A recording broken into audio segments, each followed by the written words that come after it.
Hola amigos, hoy vamos a hacer el examen de matemáticas aplicadas a las ciencias sociales propuesto en convocatoria extraordinaria en julio del 2021 en la Comunidad Autónoma de Madrid para el acceso a la universidad.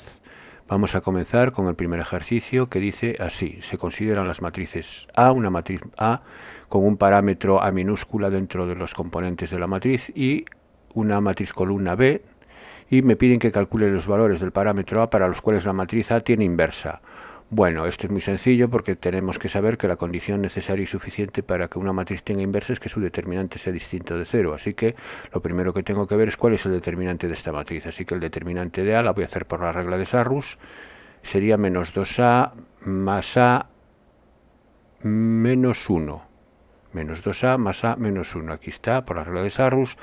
Sumando los términos semejantes en A, me queda menos A menos 1. Esto se anula para A igual a menos 1. Si se anula para menos 1, quiere decir que para A igual a menos 1 no va a tener inversa. Por lo tanto, tendrá inversa para todo para todo número real, salvo el menos 1. Así que la contestación al apartado A sería que A tiene inversa para todo X perteneciente a R menos el menos 1. Bueno, ya estaría el apartado A resuelto. Vamos con el apartado B. Para A igual a 2, calcule si existe la matriz que satisface A por X igual a B. Bien, la ecuación matricial A por X igual a B, como tengo que despejar la X, para eliminar esta que multiplica la X, multiplico por la inversa de A la izquierda, y la inversa de A existe porque estamos en el caso A igual a 2, y vimos que A tiene inversa para todo número salvo el menos 1, o sea, en particular para A igual a 2 tendrá inversa. Multiplico por la inversa de A la izquierda y multiplico por la inversa de A la izquierda a B, quedando que X es igual a menos 1B, puesto que la inversa por A es la matriz identidad que actúa como el elemento neutro del producto de matrices. Bien, entonces ya tengo despejado la X. Lo único que tengo que hacer es calcular la inversa de A para A igual a 2. Así que escribo para A igual a 2, ¿quién es la matriz A? Para el valor A igual a 2, la matriz A se transforma en esta matriz que tengo aquí, sustituyendo la A minúscula, ¿no?, por 2 dentro de la matriz. Y el siguiente paso es calcular la matriz adjunta de A. La matriz, antes el determinante de A, si A vale 2 es menos 3, porque ya lo sustituyo aquí, la A en el valor genérico del determinante, que era menos A menos 1. Si A vale 2, entonces el determinante ahora va a ser menos 3. No hace falta que lo hagáis por la regla de Sarrus, porque ya lo he hecho previamente, ¿no?, con A. Y ahora la matriz adjunta. La matriz adjunta también tenemos que saber cómo se hace. Yo voy a simplemente explicaros un par de elementos adjuntos para ver lo que hice. Por ejemplo, en el 2 que está aquí en medio, de la fila 2 columna 2, el elemento adjunto se obtiene eliminando la columna y la fila que ocupa dicho elemento, este 2, y haciendo el determinante del menor que me queda. 2 por menos 1, menos 2, menos 2, menos 1, menos 1 por 0, es menos 2. Así que este menos 2 surge de ahí. Manteniendo el signo se mantiene porque la posición que ocupa el elemento fila 2, columna 2, la fila y la columna suman par. Si sumaran impar hay que cambiarle el signo. Por ejemplo, vamos a ver el adjunto de este 1 que tengo aquí arriba. Está en la fila 1, columna 2. La fila y la columna suman 3, impar. Así que al eliminar la columna y la fila, hago el determinante de lo que me queda, pero lo tengo que cambiar de signo, por lo que acabo de decir, porque la fila y la columna suman impar. Menos 1 por menos 1, 1. Menos 0 por 0, 0. 1 menos 0. Es decir, que el determinante de lo que me queda es 1, pero como aquí cambia de signo, el adjunto va a cambiar de signo, por eso me queda aquí menos 1. Bien, y así con todos los demás. Esta es la matriz adjunta. El siguiente paso es transponer la matriz adjunta. Transponer la matriz adjunta, sabéis que consiste en lo que son filas pasar a columnas o lo que son columnas pasar a filas, ¿no? Simplemente es ese cambio. Y por último, dividir toda la transpuesta de la adjunta, dividir toda esta matriz por todos los elementos de la matriz por el determinante, por menos 3, o lo que es lo mismo, multiplicar por menos 1/3 la matriz A. Entonces la inversa sería menos 1/3 por la matriz que tengo aquí, que es la adjunta de la transpuesta. Si queremos dejarla en forma matricial completa, tendríamos, repito, que dividir por menos 3 todos los elementos, ¿no? O multiplicar por menos 1/3 todos los elementos, es lo mismo, evidentemente. Bien, lo voy a dejar, en principio lo voy a dejar así porque voy a multiplicarla por b y me es mucho más cómodo multiplicarla por b con números enteros que multiplicarla con fracciones, con 2/3, con 1/3, etcétera, ¿no? Entonces voy a ver quién es x. X es a menos 1 por b. Es decir, a menos 1 lo copio con el 1/3 multiplicando por b. Y lo que hago es esta matriz por b y al final la multiplico por menos 1/3, que me es mucho más cómodo. Bueno, y al multiplicar una matriz 3 por 3 por una matriz 3 por 1, el resultado es una matriz 3 por 1, que es esta que tengo aquí, 5, 1, menos 1. Por ejemplo, la primera, ¿este 5 de dónde sale? Sale de multiplicar la primera fila por la primera columna de esta forma. Menos 2 por menos 2, 4. Menos 1 por 1, menos 1. 4 menos 1, 3. Y menos 2 por menos 1, 2. 3 más 2, 5. Aquí tengo el 5. Y así haría con la segunda fila por la columna y la tercera fila por la columna. Multiplicado por menos 1/3, este menos 1/3 lo dejo para el final, que es un escalar, multiplicando una matriz, y es multiplicar el escalar por todos los elementos de la matriz, obteniendo finalmente el resultado pedido, que es x. Esta es la matriz x que me pide el apartado b. Bueno, es un ejercicio de matrices bastante sencillo. Vamos a pasar al siguiente ejercicio, al A2. Me dice así: una empresa tecnológica se plantea la producción y lanzamiento de 2 nuevos cables de fibra óptica, el modelo A, voy a llamarle modelo A y modelo B. El coste de producir un metro del modelo A es igual a 2 euros, mientras que el coste de producir un metro del modelo B es 0,5 euros. Para realizar un lanzamiento comercial se necesitan al menos 6.000 metros de cable, aunque el modelo B no podrá fabricarse más de 5.000 metros y debido al coste de producción es posible fabricar más de 8.000 metros entre los dos modelos. Bueno, además se desea fabricar una cantidad de metros del modelo B mayor o igual a la de metros del modelo A. Represente la región factible y calcule las coordenadas de sus vértices. Bien, aquí hay que determinar, bueno, en principio lo que me pide el apartado B también es determinar el número de metros que deben producirse de cada uno de los modelos. Eso va a ser las incógnitas de mi problema. Es decir, X va a ser metros del modelo A e Y metros de cable del modelo B. Y entonces ahora hacemos una lectura despacio del enunciado para ir escribiendo las restricciones que me plantea el enunciado en función de X y de Y. Así que lo primero que vemos es que la empresa desea plantear la producción y lanzamiento. El coste de producir un metro es 2 euros, mientras que el coste de producir un metro del B es 0,5. Entonces, el coste será 2x, el total será 2x más 0,5y. Ese sería el coste total. Aquí lo tengo. 2x más 0,5y. Bien, sigo leyendo. Para realizar el lanzamiento comercial se necesitan al menos 600 metros de cable. Bien, si se necesitan al menos 600 metros de cable, el total X más Y, al menos, tiene que ser mayor o igual que 6.000. Restricciones. X más Y mayor o igual que 6.000. Esta es la primera restricción. Los metros total tienen que ser al menos 6.000, 6.000. A medida que escribo las restricciones voy haciendo el dibujo de las retas que me delimitan las restricciones. Voy a dibujar la reta X más Y igual a 6.000 en color verde, por eso utilizo colores. Normalmente se pueden utilizar símbolos, como por ejemplo indicar aquí ecuación 1 o desigualdad 1, 1 y con la reta, y en la reta marcar un 1, pero bueno, yo utilizo colores ya que puedo. Y aquí tengo la recta X más Y igual a 6.000. Es dando valores a X y a Y, dando un par de valores es suficiente y ya tengo la recta que une. Lo voy a ceñir al primer cuadrante porque va a ser trivial que X e Y tienen que ser mayores o iguales que 0, puesto que representan metros de cable. X y Y no pueden ser negativos. De ahí que me haga el dibujo en el primer cuadrante, que es donde me va a interesar. Bien, sigo con las restricciones. La siguiente restricción me dice que del modelo B, aunque del modelo B no podrán fabricarse más de 5.000 metros. Es decir, que del modelo B, que es Y, los metros del modelo B, que son Y, tiene que ser menor o igual que 5.000, porque no pueden fabricarse más. Así que la siguiente restricción es Y menor o igual que 5.000. La recta Y igual a 5.000 es una recta horizontal pasando por 5.000. Aquí la tengo. Y ahora pasamos, bueno, antes de nada tendríamos que ver qué puntos verifican que X más Y es mayor que 6.000, ¿no? La recta verde delimita los que son igual y los que son mayor o están por encima o están por debajo. Pues por debajo no puede estar, porque si estuvieran por debajo el 0 sería solución, y 0 más 0 no es mayor que 6.000, así que son los que están por encima. Y en la recta Y igual a 5.000 son los que están por debajo de la recta, así que en principio nos ceñimos a este semirrecta azul, con esta semirrecta verde serían todos los puntos que están comprendidos entre esas dos semirrectas.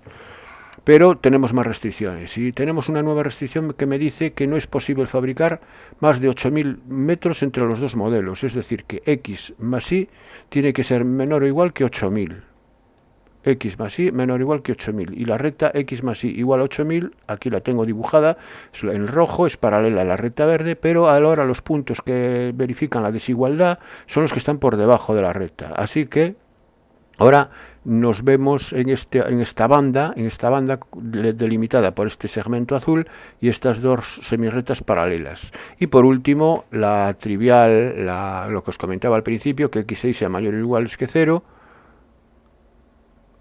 Ah, no, perdón, me falta todavía una restricción, que es esta, que me dice, además, se desea fabricar una cantidad de metros del modelo B, que es Y, mayor o igual a la de metros del modelo A. Y tiene que ser mayor o igual que X. Y mayor o igual que X, y igual a X es esta recta, y mayor o igual que X son los puntos que están por encima de esa recta, son los que están por aquí, porque si cogéis, por ejemplo, el 1000 que está por debajo, está claro que 0 no es mayor que 1000, así que son los que están por encima, no los que están por debajo. Con lo cual está claro que la región factible queda ahora limitada a este cuadrilátero irregular que está limitado por estos 4 segmentos y lo voy a sombrear. Esa sería la región factible. Añadimos además x mayor o igual que 0, aunque no es necesario, porque aquí ya se ve que x es mayor o igual que 0, aparece en la... No es necesario añadirlo, es una redundancia. Incluso la y tampoco, no pongo y mayor o igual que 0. ¿Por qué? Porque si x es mayor o igual que 0 e y es mayor o igual que x, evidentemente y tiene que ser mayor o igual que 0. Bueno, aquí me queda la región factible, en todo caso, que es lo que me pide el apartado A, y ahora me pide que calcule las coordenadas de sus vértices. Sus vértices son intersecciones de rectas, así que empezamos con el vértice A, que es la intersección de la recta y igual a 5000 con la recta verde, que es x más y igual a 6000. Si es 5000, x tiene que ser necesariamente 1000, por tanto A es el punto 1000-5000. Vamos con el punto B. El punto B es la intersección de la recta igual a 5000 con la recta x más igual a 8000. Si es 5000, x es 3000, así que el punto es el 3000-5000. El punto C es la intersección de la recta roja con la recta violeta, que es la recta y igual a x y la roja es x más igual a 8000, perdón. Si es igual a x, 2x es igual a 8000, x es igual a 4000, 4000, ese sería el punto C.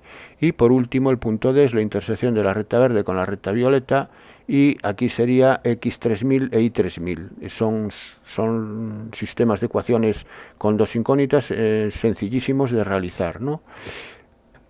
Bien, pues ya tengo los extremos, que es lo que me pide el apartado B. Y ahora el apartado A. Y ahora el apartado B me dice, determinen el número de metros que deben producirse de cada uno de los modelos para minimizar el coste. Bueno, para minimizar una función objetivo, tal y como es el coste en este caso, sabemos que se va a minimizar o a maximizar. En el caso de que me pidieran maximizar el coste, eso se va a maximizar o minimizar en los vértices, en alguno de los vértices. Entonces vamos a ver cuánto vale el coste en los vértices que hemos obtenido, y el que sea más pequeño es la solución del problema. Entonces el coste en el punto 1000-5000, 3500 euros. ¿Qué hay que hacer? Sustituir x por 1000 e y por 5000 en la función 2x más 0,5y. Para el punto B, el coste va a ser de 8.500 euros. Lo mismo, sustituir x por 3.000 e y por 5.000. Y ahora, sustituyendo x por 4.000 e y por 4.000, obtenemos el coste en el punto C. Y el coste en el punto C son 10.000 euros.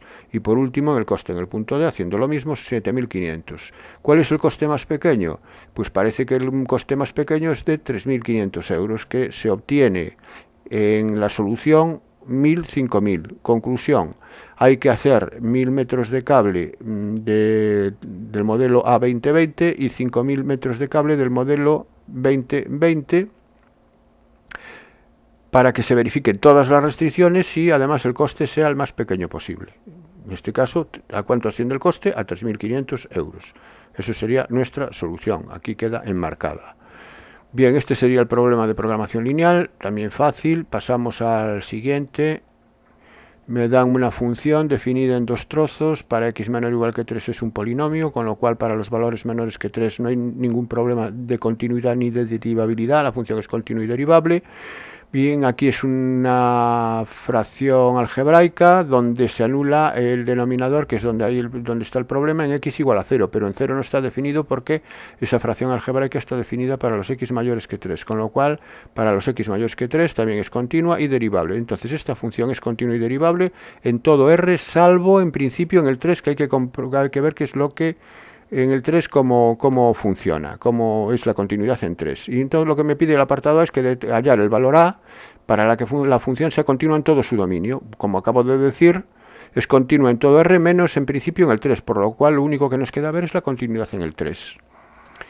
Entonces, para ver la continuidad en el 3, lo que tengo que ver es que la imagen de la función en el 3, es decir, f de 3, coincida con el límite cuando x tiende a 3 de la función. ¿Quién es f de 3? Bien, f de 3 es evaluar 3 en el polinomio x al cuadrado menos x menos 1, porque es el 3 donde alcanza el valor, es aquí, en x igual a 3. 9 menos 3, 6, 6 menos 1, 5. Ese es f de 3. Y ahora calculamos el límite cuando x tiende a 3. El límite cuando x tiende a 3 hay que hacerlo los límites laterales, porque si x tiende a 3 por la izquierda, f de x toma esta expresión, pero si x tiende a 3 por la derecha, f de x toma esta otra expresión. Así que por la izquierda, en primer lugar, voy a hacer el límite por la izquierda, que sería 5. Sustituyo en x al cuadrado menos x menos 1, 5. Y el límite por la derecha es 3a partido por el límite de 3a partido por x cuando x tiende a 3. Cuando x tiende a 3, el 3 y el 3 se cancelan y me queda a. El límite es a. Para que el límite cuando x tiende a 3 existe, los límites laterales tienen que ser iguales. Y los límites laterales son iguales cuando a es 5. Y ahí coincide además coinciden con la imagen. Así que la solución es a igual a 5, para que sea continua en todo su dominio. Y ahora me dice, para ese valor de a la función es derivable. Para ver que la función es derivable bueno, que era derivable, ya lo dije, en todos los valores menores que 3 y en todos los valores mayores que 3. También el punto de la derivabilidad que puede tener algún problema es el 3. ¿Es continua? ¿Puede ser derivable? Puede. Si no fuera continua no sería derivable, pero en principio tengo que comprobar si es derivable. Para comprobar si es derivable en 3, lo que voy a ver es la derivada por la izquierda y la derivada por la derecha. Si coinciden, es derivable. Si no coinciden, no lo es. Así que la derivada por la izquierda de 3, la derivada es 2x menos 1. 2x menos 1 sustituido en 3. Así que la derivada por la izquierda en 3 es 2x menos 1 evaluado en 3 es 2 por 3, 6, menos 1, 5. La derivada por la izquierda es 5. Y la derivada por la derecha, fijaros que ahora tengo que trabajar con a igual a 5. Entonces este 3a ahora es 15. Es la derivada de 15 partido por x. La derivada de 15 partido por x es menos 15 partido por x al cuadrado. Y eso evaluado en 3. Menos 15 partido por x al cuadrado evaluado en 3 es menos 15 novenos. Obviamente son distintos. 5 es distinto de menos 15 novenos y por lo tanto podemos afirmar que si las derivadas laterales son distintas, no existe la derivada global, no existe f' de 3. Si no existe f' de 3, la función no es derivable en x igual a 3. Así que para ese valor de a es f de x derivable.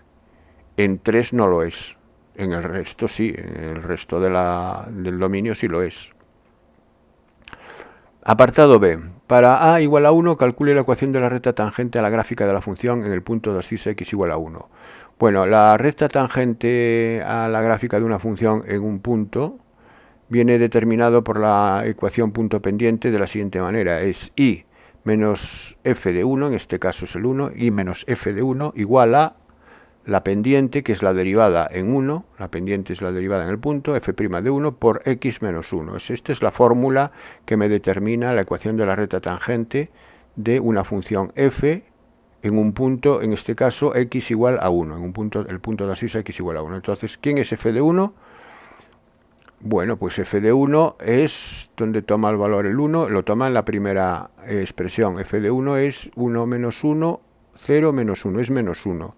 F de 1 es menos 1. Y f' de 1. F' de 1 es sustituir 1 en 2x menos 1, que es la derivada en x igual a 1. La derivada es 2x menos 1 sustituido en 1. Y 2x menos 1 sustituido en 1 es 1.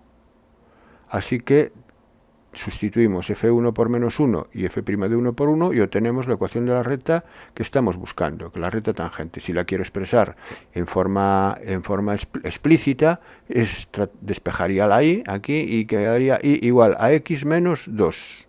Eso sería la ecuación de la recta tangente pedida en el apartado B. Pasamos al siguiente ejercicio. Sean A y B dos sucesos de un experimento aleatorio, tal que la probabilidad de A es 0,5, la probabilidad del contrario de B es 0,8 y la probabilidad de la unión de los contrarios es 0,9. Estudie si los sucesos A y B son independientes. Bueno, la caracterización de los sucesos independientes se puede ver de dos formas. Se puede ver si la probabilidad de la intersección coincide con el producto de las probabilidades de los sucesos, sería una forma de verlo, y otra forma de verlo es que la probabilidad de A condicionado a B coincide con la probabilidad de A, o la probabilidad de B condicionado a coincide con la probabilidad de B. Es decir, que la condición no le va a afectar y por tanto son independientes. Yo lo voy a hacer aquí por la intersección, porque voy a aprovechar que el hecho de que la probabilidad de la unión de la unión de los contrarios es 0,9. Bueno, a partir de la probabilidad del contrario de B, 0,8, sé que la probabilidad de B es 0,2, es 1 menos 0,8. La probabilidad de B es 1 menos la probabilidad de su contrario, por lo tanto es 0,2. Calculo la probabilidad de B porque lo voy a utilizar luego, ¿no? Para comprobar que la probabilidad de A por la probabilidad de B coincide con la probabilidad de la intersección. Y ahora parto de este hecho de que 0,9 es la probabilidad de la unión de los contrarios, 0,9 es la probabilidad de la unión de los contrarios, pero por las leyes de De Morgan sabemos que la unión de los contrarios es el contrario de la intersección, así que esto es la probabilidad del contrario de la intersección, y la probabilidad del contrario de la intersección es 1 menos la probabilidad de la intersección. Entonces, ¿a qué he llegado? He llegado a que 0,9 es 1 menos la probabilidad de la intersección. De aquí, de esa igualdad, despejo la probabilidad de la intersección, que es 1 menos 0,9, y 1 menos 0,9 es 0,1. Eso es la probabilidad de la intersección. Para ver si son independientes, tengo que ver que la probabilidad de la intersección coincide con la probabilidad de A por la probabilidad de B. Pues vamos a verlo. Probabilidad de la intersección, 0,1. Bien, eso ya lo tengo. Y la probabilidad de A por la probabilidad de B es 0,5, que es la probabilidad de A, que me lo da el enunciado del ejercicio, por la probabilidad de B, 0,2, que es lo que he calculado a partir de la probabilidad del contrario de B, y 0,5 por 0,2 es 0,1. ¿Coinciden? Sí. Pues si coinciden, si se da esta igualdad, A y B son independientes. Respondido el apartado A. Vamos al apartado B. Calcule la probabilidad del contrario de A condicionado a contrario de B. Bueno, lo que tenemos que saber, una cosa clara, es que si dos sucesos son independientes, sus contrarios también lo son. Voy a partir de ese hecho, Si sus contrarios también lo son, la probabilidad de una condicionada es la probabilidad de la intersección, probabilidad de A contrario, intersección B contrario, partido por la probabilidad de la condición, que es B contrario. La probabilidad de abajo de B del denominador de B contrario no tengo problema, que es 0,8. Eso me lo da el enunciado del problema. Pero la probabilidad de la intersección de los contrarios, lo que acabo de decir, si los contrarios también son independientes, es el producto de las probabilidades. Por lo tanto, esto es probabilidad de A contrario por probabilidad de B contrario. La probabilidad de A contrario, ¿quién es? Si la de A es 0,5, la de A contrario es 0,5 también. Y la probabilidad de B contrario era 0,8. Con el 0,8 de abajo, esto se elimina, se simplifica y queda 0,5. Así de sencillo. Partiendo de eso sí, de saber el hecho de que, si repito, dos sucesos A y B son independientes, sus contrarios también lo son. Bien, pues pasamos al siguiente ejercicio. El peso de los huevos producidos en una granja avícola se puede aproximar por una variable aleatoria de distribución normal de media nu gramos y desviación típica 8 gramos. Se toma una muestra aleatoria simple de 20 huevos, obteniéndose una media muestral de 60 gramos. Determina un intervalo de confianza del 95% para la media de la población. Bien, pues, ¿qué datos nos dan? Nos dan el tamaño de la muestra, que son 20, n igual a 20. La variable aleatoria es el peso de los huevos, que me dice que sigue una normal de media nu y desviación típica 8. Bien. El tamaño 20, como decía. La media muestral, x barra, que la represento así, la media muestral es 60 gramos. Hay que asegurarse de que las unidades están todas correctas. La desviación típica son gramos, la media son gramos, la media muestral son gramos. O sea, todo viene dado en gramos. Si hay alguna cantidad por aquí que no fuese en gramos, hay que convertirla a gramos. Y no se puede hacer en otras unidades. Bueno, pues entonces me dice que el intervalo de confianza es el 95%, entonces es el 1 menos alfa, Alfa es el nivel de significación, es 0,95, despejamos alfa, obteniendo el nivel de significación que es 0,05, alfa partido por 2 que es 0,025 y 1 menos alfa partido por 2 que va a ser la probabilidad acumulada hasta el valor característico z de alfa medios, que es el que tenemos que buscar en la tabla. Entonces ahora aquí no tengo la tabla en este ejercicio, pero tenemos que ir a la tabla de la distribución normal y ver para qué valor de z se corresponde este valor de probabilidad acumulada 0,975. Y el resultado, sí que lo puedo ver, voy a la tabla, 0,975, vamos a la tabla y busco el 0,975 en los valores de probabilidad aquí. 0,975 es una búsqueda en la tabla, una búsqueda inversa, ¿no? Aquí lo tengo, y el 0,975 observar que proviene del valor de z 1,9 en la columna del 6, así que se corresponde con 1,96. Z alfa medios es 1,96. Una vez que tengo Z alfa medios, ya puedo escribir el intervalo de confianza, porque sé que el intervalo de confianza es la media muestral, que es 60, más menos Z alfa medios, esta es la fórmula, estoy utilizando la fórmula, ¿no? Por sigma, que es 8, partido raíz de n por raíz de 20. 60 es el centro del intervalo y esta operación que suma y resta será el radio del intervalo, también es el error máximo cometido. Esto es igual, haciendo uso de la calculadora, 60 más menos 3,506, que es el radio.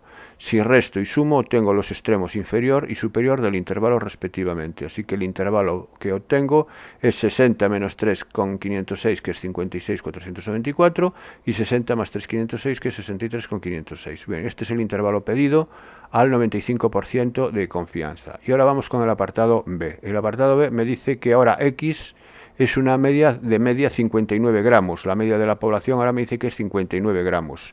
Y la desviación típica sigue siendo la misma. Calcula la probabilidad de que al tomar una muestra aleatoria simple de 10 huevos, la media muestral X barra esté comprendido entre 57 y 61 gramos. Tenemos que saber que si X es una variable aleatoria normal, dando una muestra para esa variable aleatoria, que en este caso sería de tamaño 10, n igual a 10, la media muestral es una variable aleatoria de normal también de media 59, la media no se modifica, pero sí modificamos la desviación típica, porque la desviación típica es 8 partido por raíz de 10. Entonces hay que pasar a esta distribución, a esta variable aleatoria, distribución también, donde la sigma cambia. 8 partido por raíz de 10 es 2,53. Queda esta normal, y entonces lo que tengo que calcular es la probabilidad de que esa variable X barra esté entre 57 y 61. Y ahora pues es un problema de normal corriente, y ¿qué hay que hacer? Hay que coger la variable y tipificarla, pasarla de esto a Z, y para pasar de eso a Z, al 57 hay que restarle la media, que es 59, y dividir por la desviación típica, pero no por 8, sino por 2,53, porque ahora estoy trabajando con esta variable aleatoria. Y lo mismo para el 61, tipifico y obtengo estos valores, menos 0,79 y 0,79. Me voy a la... Bueno, esto sabemos que al estar z comprendido entre dos valores es la probabilidad de z menor que 0,79 menos la probabilidad de z menor que menos 0,79, pero para los valores negativos sabéis que es 1 menos la probabilidad de z menor que el positivo, que es 0,79. De aquí me queda esta expresión que aparece aquí. Y si me voy a ver, necesito saber cuál es la probabilidad de z menor que 0,79. Bueno, pues ahora hago una búsqueda directa en la tabla. 0,79 es 0,7 en la columna del 9. 0,7 en la columna del 9, que es 0,7852. Pues esto me va a dar 0,7852. Aquí lo tengo, 0,7852 menos 1. Cuidado que esto está entre paréntesis, y entonces este menos cambia de signo a lo que hay dentro del paréntesis, más 0,7852. Sumo esto, le resto 1 y el resultado final aquí lo tengo, 0,5704. Bien, pasamos al siguiente ejercicio. Me dan un sistema de ecuaciones dependiente de un parámetro y me piden discutir el sistema en función de los valores del parámetro A y resolverlo para A igual a 3. Bueno, lo voy a hacer por el método de Gauss. Para hacerlo por el método de Gauss escribimos como siempre la ecuación, la matriz ampliada del sistema. Aquí la tenemos.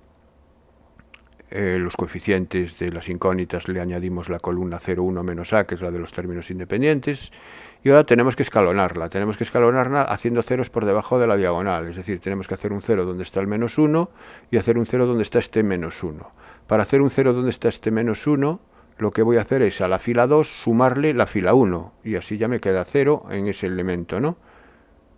A la fila 2, si le sumo la fila 1, me queda menos 1 más 1, 0, menos a menos 2, menos a más 2a es a, 0 más 1, 1, y 1 más 0, 1. Entonces me queda, la fila se convierte ahora en 0, a, 1, 1. Sostiene esta segunda fila, sostiene al sumar la fila 2 de esta primera matriz sumándola con la fila 1. Este 0 ya está ahí, ya no tengo nada que hacer, y ahora tengo que hacer un 0 donde está este menos 1. Para hacer un 0 donde esté este menos 1, lo que hago es, a la fila 3 la multiplico por a, y le sumo, me queda aquí menos a, y le sumo la segunda fila. Así que sería la fila 3 la multiplico por a, le sumo la segunda, y me va a quedar esta tercera fila. Quedaría menos a más a, 0 menos a más 1, 1 menos a. Y a por menos a cuadrado más 1, pues aquí tengo 1 menos a cuadrado, ¿no? Bien. Entonces ahora fijémonos en este elemento de aquí. Este elemento de aquí, 1 menos a, lo vamos a igualar a 0. ¿Por qué? Bueno, esta es la matriz principal A, y aquí sería la matriz ampliada B. En la matriz ahora, la matriz escalonada, que es equivalente a la matriz de partida. Entonces hacemos el 1 menos a igual a 0. Fijamos en eso y me queda 1 menos a igual a 0. Y veo que esto se anula para a igual a 1. Entonces este va a ser la casuística que me va a generar, que se va a generar aquí. ¿Qué ocurre entonces si a es distinto de 1? Si a es distinto de 1, esta matriz, la matriz A, tiene aquí un elemento distinto de 0. Y el rango de la matriz, el rango de una matriz es el número de filas que tienen al menos un elemento distinto de 0 una vez efectuado el método de Gauss. Es decir, que esto tendrá rango 3. Y el rango de la ampliada también tiene rango 3 porque este elemento es distinto de 0 y aquí evidentemente tiene elementos distintos de 0. Entonces los rangos coinciden, así que el sistema va a ser compatible determinado. Solución única. Así que en el apartado B, donde me piden resolver el sistema para a igual a 3, estoy en un caso compatible determinado. ¿Y qué ocurre si a es igual a 1?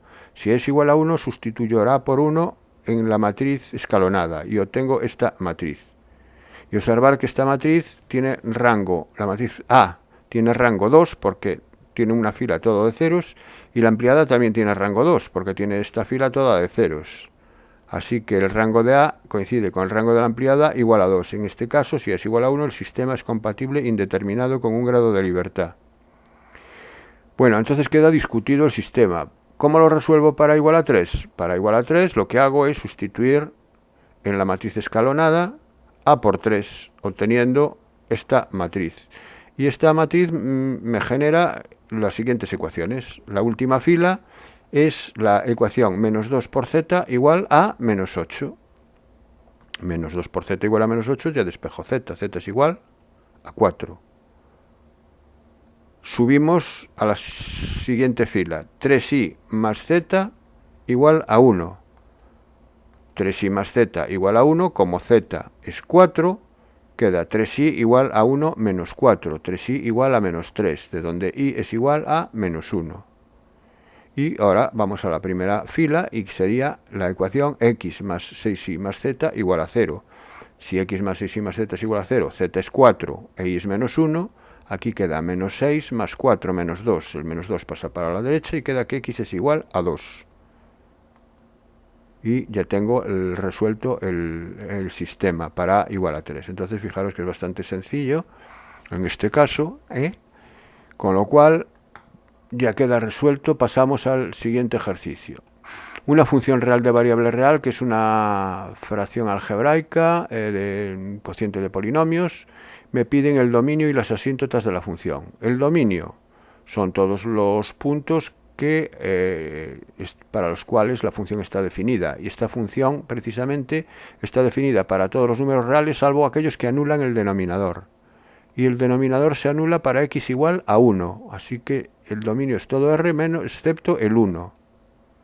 Todo R excepto el 1. Las asíntotas, pues vamos con las verticales. Candidatos a ser asíntota vertical, los puntos que no están en el dominio en principio. Entonces aquí el 1 es una asíntota, es candidato a serlo. Lo es. Hay que comprobar que el límite cuando x tiende a 1 de la función es infinito. Si es infinito es una asíntota, si no, no lo es. Vamos a ver cuando x tiende a 1, ¿qué me queda en el numerador? El numerador me queda 1, menos 2, menos 1. Menos 1 partido por 0 es infinito. Es un infinito, por lo tanto x igual a 1 es una asíntota vertical. Ya queda calculadas las verticales. Las horizontales se obtienen calculando el límite cuando x tiende a infinito de la función. Y el límite cuando x tiende a infinito de la función, fijaros que la función tiene grado 3 en el numerador y grado 2 en el denominador. El cociente de dos polinomios donde el grado del numerador es mayor que el del denominador, si x tiende a infinito, el límite es infinito. Por lo tanto, si el límite me da infinito, no hay asíntotas horizontales, porque en el infinito, evidentemente, no puedo saber o no me interesa lo que hay en el infinito, ni puedo saberlo. Por lo tanto, no hay asíntotas horizontales si el límite es infinito. Me tendría que dar un número real para que hubiera una asíntota horizontal. Así que vamos a las oblicuas. Esta va a tener oblicuas, porque en las fracciones algebraicas, para una función va a tener asíntotas oblicuas cuando el grado del numerador es mayor en una unidad al grado del denominador. En este caso, el grado del numerador es 3, el grado del denominador es 2, es por tanto mayor en una unidad, así que va a tenerlas. Las asíntotas oblicuas tenemos que saber las fórmulas que me lo determinan. Son de la forma y igual a mx más n, esta es la ecuación explícita de una recta, donde m es la pendiente de la recta, viene dado por el límite, este m viene dado por el límite de la función partido por x, cuando x tiende a infinito. La función que tenemos, si la dividimos por x, es multiplicar por x el denominador. Me queda el límite cuando x tiende a infinito el numerador no se modifica y está x dividiendo, pasa multiplicando al denominador, x menos 1 al cuadrado. ¿Qué ocurre ahora? Que ahora el grado del numerador es 3 y el grado del denominador es también 3, porque aquí este desarrollo del cuadrado me quedaría de grado x al cuadrado al más grande, por x por x al cuadrado es x al cubo, y además coeficiente 1 en ambas potencias de x. Es decir, queda 1x al cubo en el numerador y 1x al cubo en el denominador. El límite es el cociente de los coeficientes de mayor grado, por tanto el límite va a ser 1. Entonces m vale 1. ¿Y cuánto vale n? N se obtiene calculando el límite cuando x tiende a infinito también de la función menos lo que me haya dado m, en este caso 1, por x. En nuestro ejercicio, n será el límite de f de x menos x. Y el límite de f de x menos x es el límite de f de x, luego escribo, menos x, y hago esta resta. Al hacer esta resta, fijaros que yo lo hago de forma directa. En el denominador me queda x al cuadrado, menos 2x más 1, me quedaría, ¿no?, este desarrollo. X al cuadrado por menos x es menos x al cubo, que con este x al cubo desaparece. El menos 2x por el menos x es 2x al cuadrado, con el menos 2x al cuadrado desaparece también. Y el 1 por menos x queda menos x en el numerador. Me quedaría menos x en el numerador y x menos 1 al cuadrado en el denominador. Hacer esta resta, me quedaría esto. ¿Cuánto vale este límite? Pues como ahora el grado del denominador es 2 y el grado del numerador es 1, cuando el grado del denominador es mayor que el del numerador, el denominador crece mucho más rápidamente en proporción al crecimiento del numerador. Por lo tanto, el cociente cada vez es más pequeño. Esto es 0, el límite es 0 en este caso. Esto lo tenemos que saber ya del año pasado, de primero. En primero se estudian estos límites. Así que n es igual a 0, con lo cual ya tenemos que la asíntota oblicua va a ser y igual a 1 por x más 0, y igual a x. Es la bisectriz del primer cuadrante, esa sería la asíntota oblicua. Bueno, pues ya tenemos el dominio y las asíntotas. Vamos con los intervalos de crecimiento y decrecimiento. Para estudiar el crecimiento y el decrecimiento, lo que tenemos que estudiar es la derivada en primer lugar. Y la derivada de esta función es la derivada de un cociente, derivada del numerador, 3x al cuadrado menos 4x, por el denominador sin derivar, x menos 1 al cuadrado, menos derivada del denominador, que es 2 por x menos 1, aquí está, 2 por x menos 1 por el numerador sin derivar, siempre utilizando paréntesis, partido por el denominador al cuadrado. Como el denominador es un cuadrado de un cuadrado es elevarlo a 4. Aquí se pueden simplificar cosas, sí, porque fijaros que el x menos 1 es factor común en este sumando y en este sumando, así que un x menos 1 aquí y un x menos 1 de aquí se pueden ir con un x menos 1 del denominador, quedando en el denominador x menos 1 al cubo, y en el numerador me queda 3x al cuadrado menos 4x por un x menos 1 solamente, y menos 2, este x menos 1 desaparece, como dije, por x al cubo menos 2x al cuadrado. Ahora aquí lo que hago es estas operaciones, estos polinomios, y aquí me va a quedar, ya lo tengo resuelto finalmente, 3x al cubo menos 2x al cubo, x al cubo. Bueno, luego menos 3x al cuadrado menos 4x al cuadrado es menos 7x al cuadrado, menos 7x al cuadrado más 4x al cuadrado menos 3x al cuadrado. Aquí queda x al cubo menos 3x al cuadrado, bueno, y más 4x. Al final me queda esto en el numerador, una vez hecho este desarrollo. Me va a quedar este numerador y el denominador x menos 1 al cubo. Bueno, pues esto es la derivada ya simplificada.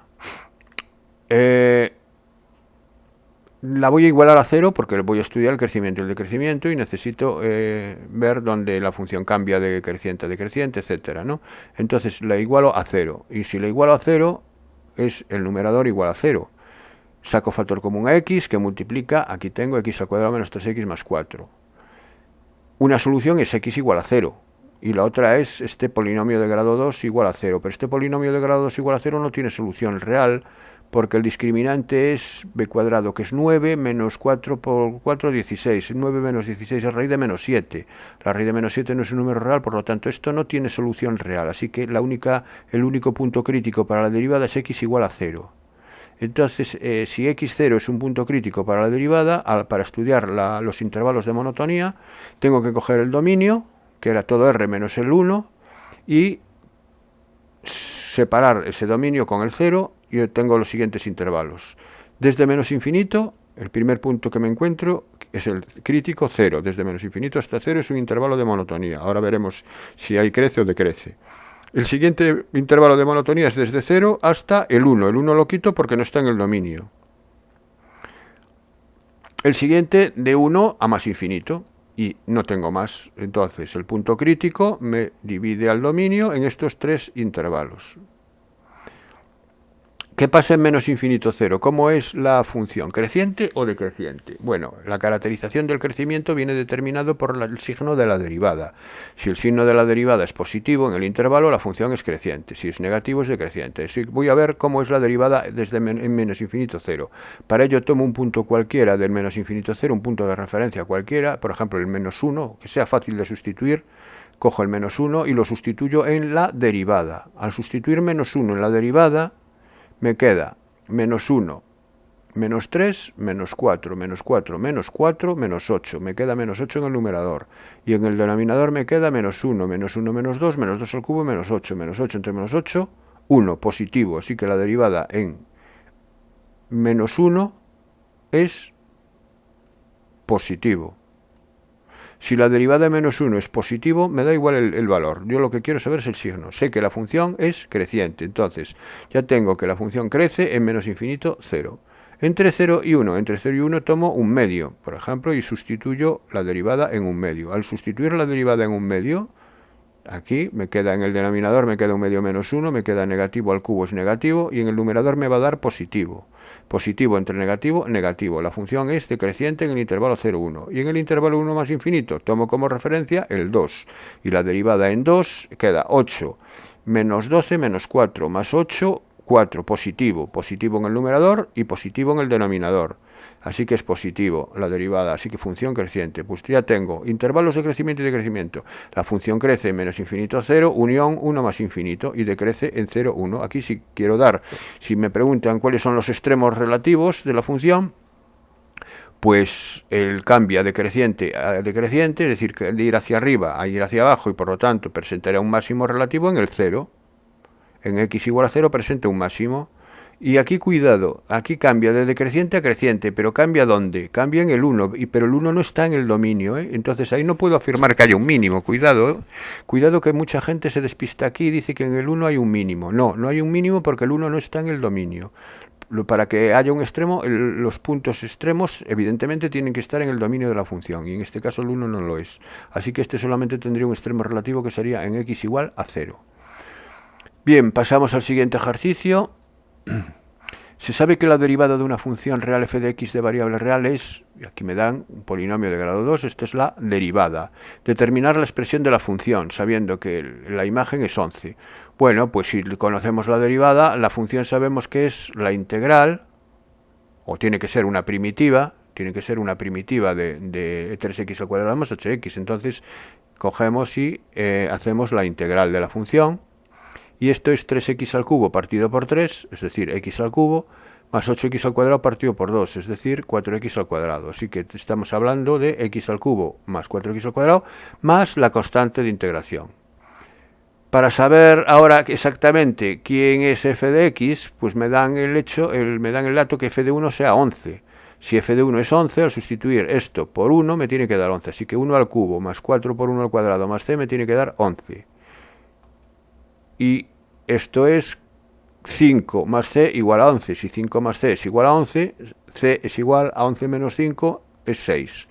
Así que la función que verifica estas dos condiciones, es decir, que la derivada es 3x al cuadrado más 8x y que f de 1 es 11, es la función x al cubo más 4x al cuadrado más c, que en este caso dijimos que es 6. Ahora, si queréis, podéis comprobar que la derivada es 3x al cuadrado más 8x, efectivamente, y f de 1 es 11. Bien, entonces está claramente resuelto el apartado A. Determinar los máximos y mínimos locales de f de x si los hubiera. Para calcular los máximos y los mínimos de una función polinómica, lo más fácil, sin necesidad de hacer el crecimiento y el decrecimiento, es utilizar el criterio de la segunda derivada. ¿En qué consiste? Bueno, consiste en calcular primero los puntos críticos para la primera derivada, es decir, dónde se anula la primera derivada. Así que la primera derivada la tenemos, que es 3x al cuadrado más 8x, y la igualo a 0 para ver dónde se anula. Saco factor común a x, que multiplica 3x más 8, y se anula para x igual a 0 y para x igual a menos 8 tercios. Esos serían los dos valores críticos de la derivada. Y ahora utilizo el criterio de la segunda derivada. En la segunda derivada es 6x más 8. Calculo la segunda derivada en 0, y la segunda derivada en 0 me da 8. Como es positivo, quiere decir que en x igual a 0 hay un mínimo relativo. Y la imagen de ese mínimo es 6, es sustituir 0 en la función. En este caso me da 6. Y ahora calculo la segunda derivada en el otro punto crítico de menos 8 tercios. La segunda derivada en menos 8 tercios es negativo porque es 6 por menos 8 tercios, es menos 16 más 8, menos 8, da menos 8. No me importa el valor, me importa el signo, pero sé que da menos 8, menor que 0. Así que en x igual a menos 8 tercios, estamos hablando de un máximo relativo. Eso sería la aplicación del criterio de la segunda derivada. Y la imagen de menos 8 tercios es sustituir menos 8 tercios en la función y obtendremos 15,4. Bueno, pues esto es el apartado B. Determinar los máximos y mínimos locales, aquí están, si los hubiera, pues ya los tengo. Pasamos al siguiente ejercicio. Me dice: un colegio tiene alumnos matriculados que residen en dos municipios distintos, A y B, siendo el número de alumnos matriculados residentes en el municipio A el doble que los del municipio B. Se sabe que la probabilidad del fracaso escolar si se habita en el municipio A es de 0,02, mientras que esa probabilidad si se habita en el municipio B es de 0,06. Calcule la probabilidad de que un alumno de dicho colegio elegido al azar no sufra fracaso escolar. Bueno, esto es un diagrama de árbol. El primero, si elegimos un alumno, ¿qué puede ocurrir? Que pertenezca al municipio A o al municipio B. ¿Con qué probabilidad? No lo conozco. Lo único que sé, la probabilidad en principio, bueno, sí la conozco, pero de entrada lo voy a plantear de la siguiente manera. ¿Qué me dice? Me dice que el número de alumnos matriculados en A es el doble que los matriculados en B. Entonces, si le llamo X la probabilidad de B a X, la probabilidad de A es el doble, es 2X. Porque si es el doble el número de alumnos matriculados, la probabilidad también es el doble. Bien. Y ahora me dice que si están en el municipio A, la probabilidad de que fracasen es 0,02.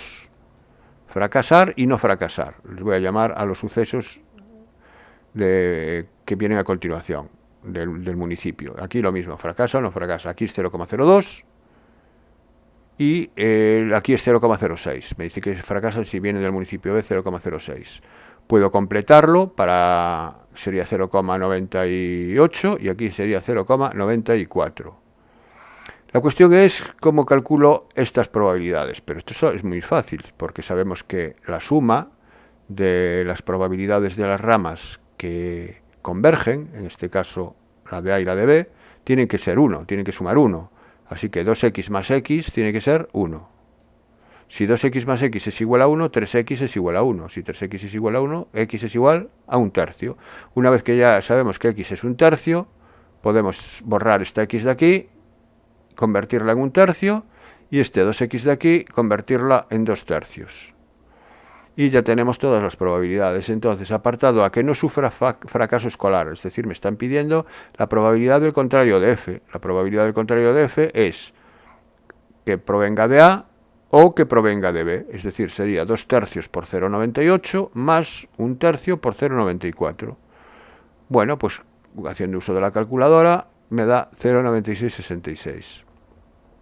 Y el apartado B me dice probabilidad de que sea del municipio A si se sabe que ha sufrido fracaso escolar. Aquí la condición es lo que se sabe, que ha sufrido fracaso, es decir, que se verifica F como condición, la condición es F, y me piden que sea de A. Probabilidad de A condicionado a F. La probabilidad de A condicionado a F es la probabilidad de A intersección F partido por la probabilidad de F. Y la probabilidad de A intersección F es ir a A y a F. Es 2/3 por 0,02. 2/3 por 0,02. Y la probabilidad de que fracase es aprovecho que he utilizado que he calculado la probabilidad de que no fracase, que son contrarios.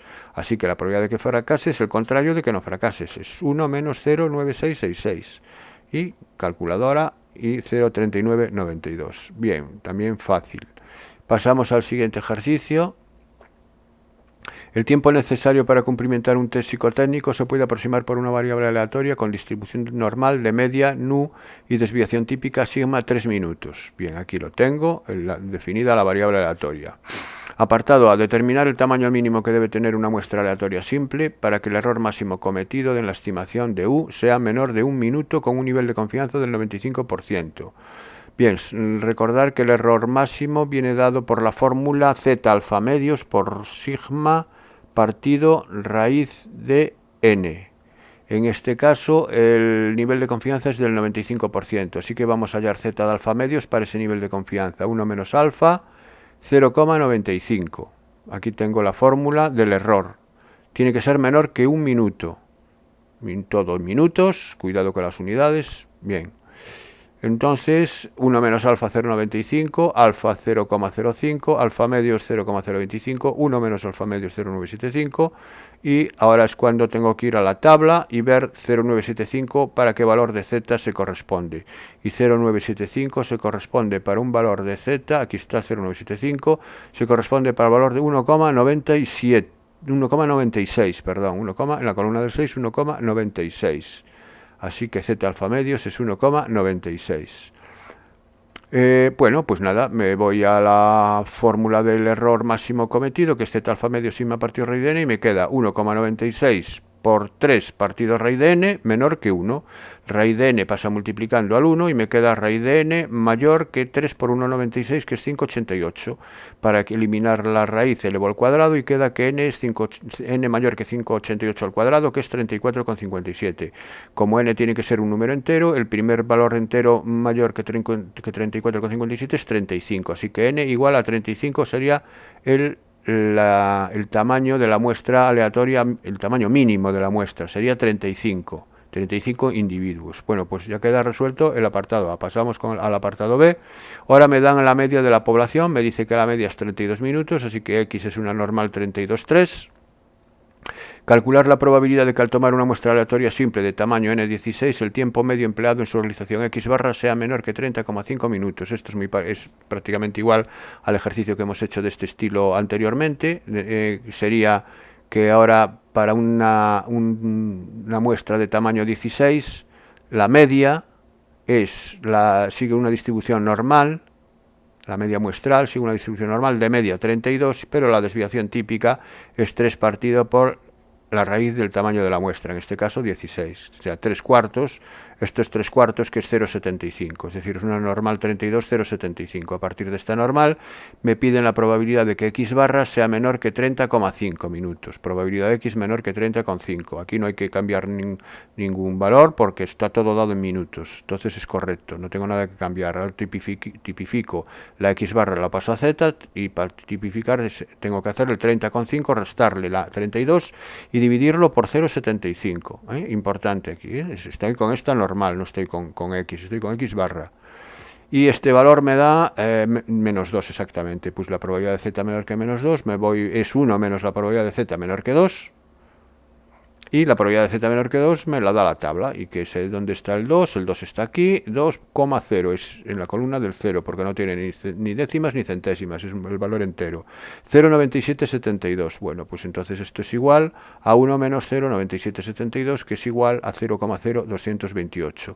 Bien, y con esto se acaba todos los ejercicios propuestos en el examen de Madrid. Espero que os haya servido de ayuda y nos vemos en el próximo vídeo.